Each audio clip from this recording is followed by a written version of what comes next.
अस्सलाम वालेकुम दोस्तों, मेरा नाम है बिलाल शकूर और आप देख रहे हैं मेरा चैनल इन्फॉर्मेटो। हफ्ते को मिलते हैं। आपने फ़ोन रखा और महसूस किया कि ख़ानदान की सालाना दावत के लिए आपके पास 2 दिन हैं। आपकी शॉपिंग लिस्ट तैयार है तो आप शहर की सबसे बड़ी सुपरमार्केट में चले गए। आपने लिस्ट की पैरवी की, उस हर चीज़ को पकड़ते हुए जिसकी आपको ज़रूरत है, जितना जल्दी हो सका। कार्ट फलों, सब्जियों, दूध, गोश्त, मछलियों और ब्रेड से भरी है। शाबाश आपको। 1 घंटे बाद आप घर वापस गए और फ़ख्र से बैग को अपनी दादी के हाथ में थमा दिया। उन्होंने एक एक करके आइटम्स निकाले और उनमें से हर एक पर ज़्यादा गुस्सा होने लगी। पता चला कि मछली और गोश्त जो आपने चुना वो फ्रेश है ही नहीं और वो केले और सब्जियां हफ्ते से ज़्यादा नहीं चलेंगी। दादी ने कहा कि अब वो ये करेगी। आपने शॉपिंग पर भूखा ना जाने के लिए कुछ खा लिया। अब आप वो चीज़ें नहीं खरीदेंगे जो आपको नहीं चाहिए। फिर आप उस सब को दोबारा ख़रीदने के लिए गाड़ी में चढ़ गए। स्मार्ट शॉपिंग का मतलब है कि स्टोर में चलते रहना जब तक आप फ्रेश और हेल्दी चीज़ें ना ढूंढ लें। फल, सब्जियां, दूध, गोश्त और मछली वो आम तौर पर जंक फूड का मरकज़ हैं, तो आपने उन सब को स्किप करने का फ़ैसला किया। आपका पहला स्टॉप प्रोड्यूस सेक्शन है। दादी ने कहा आपको ज़्यादा वक्त यहाँ गुजारना चाहिए और ये अच्छी बात है कि आप लंच से पहले पहुँच गए। ज़्यादातर ग्रोसरीज फ्रेश होती हैं जब वो खुलती हैं या बाद को शाम में जब वो बंद हों। आपने बंद टमाटर को उठाने की कोशिश की लेकिन दादी ने आपको रोक लिया। पैकेज्ड फल और सब्जियां ज़्यादा महंगे होते हैं, प्लस वो आपको हर आइटम चेक नहीं करने देते। एक पके हुए टमाटर का वज़न कच्चे से दुगना होता है। इसकी स्मूथ स्किन होनी चाहिए और इसकी खुशबू एक टमाटर की तरह हो।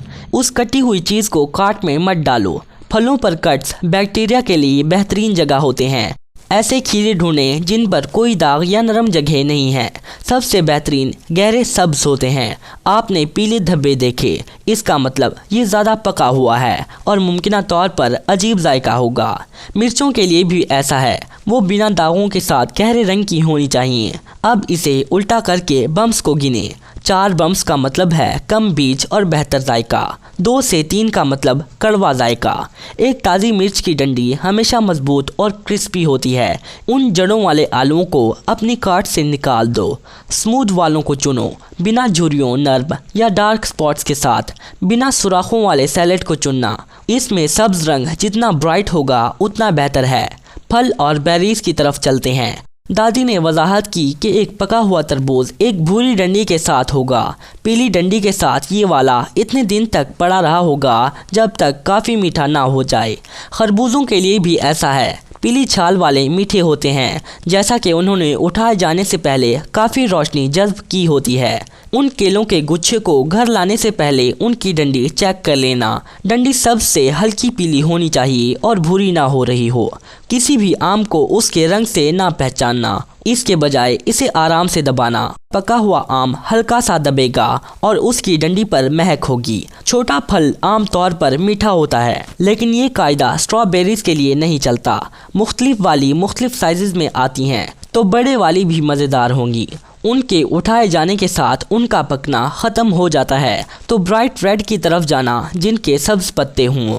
वो खुश्क और मुरझाई हुई लगेंगी अगर उन्होंने इन्हें बहुत जल्द उठा लिया हो। वो लीमू ज़्यादा जूस नहीं देगा। ये बेरंग है, जिसका मतलब ये पुराना है। हमवार जिल्द के साथ ये बेदाग लीमू बहुत बेहतर होगा। ये वज़नी भी महसूस होगा और ये एक अच्छा साइन भी है। आप एक बड़ी तकरीब के लिए शॉपिंग कर रहे हैं, वरना आप दूसरी सूरत हाल में इतना कुछ ना ख़रीदते। अगर ये फ्रेश और ऑर्गेनिक है तो ये कुदरती तौर पर ज़्यादा वक्त नहीं चलेगी और हमेशा उन फलों और सब्जियों को चुनना जिनका सीज़न हो। वो कम महंगे और अच्छी क्वालिटी के होंगे। अगला स्टॉप शहद। ये वाला आपको अजीब लगता है क्योंकि इसके नीचे क्रिस्टल्स मौजूद हैं, लेकिन दादी ने वजाहत की कि ये ताजगी की अलामत है। जब दर्जा हरारत कम हो तो शहद का क्रिस्टलाइज होना नॉर्मल है। ये भी अच्छी अलामत है कि ये मुबहिम लगता है। इसका मतलब ये ज़्यादा कुदरती और सेहत बख्श है और मिलावट से पाक है। आपने लिस्ट चेक की और महसूस किया कि आपको ब्रेड की ज़रूरत है। आप पहले ही से जानते हैं कि बेहतरीन किस्म अनाज वाली है। आपने उसे उठाया और लेबल को देखा। सारा अनाज से बना हुआ नहीं चलेगा, इसमें सारा गंदम से बना अच्छा है। इंग्रेडिएंट जितने कम हो उतना बेहतर है। अगर आप उस जूस का नाम नहीं पुकार सकते तो आप इसे अपने ब्रेड में नहीं चाहेंगे। उसके आर्टिफिशियल फ्लेवर्स या कलर्स नहीं होंगे।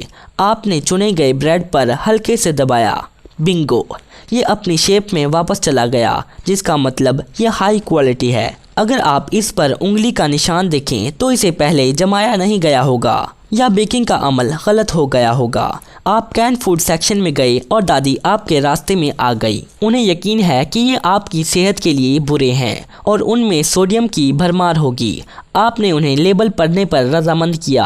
आपको हमेशा कैन फूड्स को चुनना चाहिए जिनमें ज़्यादा साल्ट और शुगर ना हो।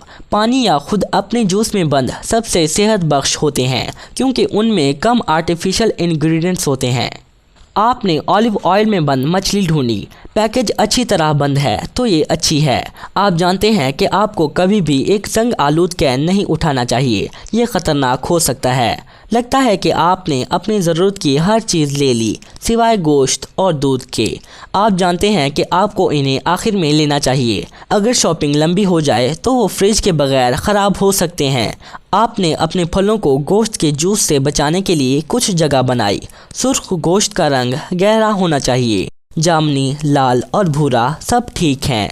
दादी ने मछली उठाई और इसकी आंखों की तरफ घूरा।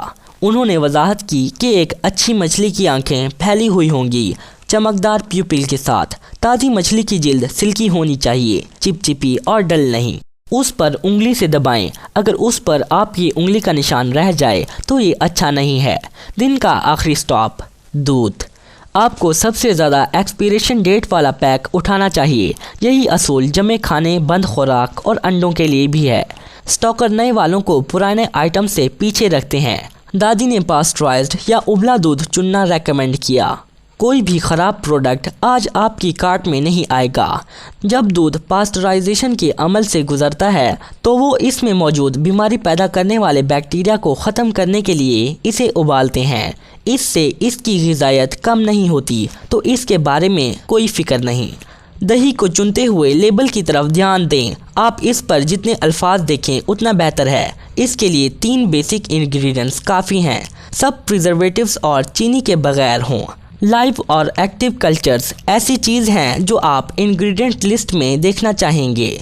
चीज़ लेना मत भूलिएगा, नरम वाली जैसे रिकोटा, क्रीम चीज़, गोट चीज़ या श्रेडेड चीज़ के ऊपर कोई मोल्ड नहीं होना चाहिए। ये अंदर आसानी से पैदा हो सकता है। सख्त चीज़ पर कुछ मोल्ड होना ठीक है। आप इसके गिर्द का एरिया काट कर इसे खा सकते हैं। अरे, आपकी शॉपिंग हो गई। घर जाने और पकाने का वक्त है।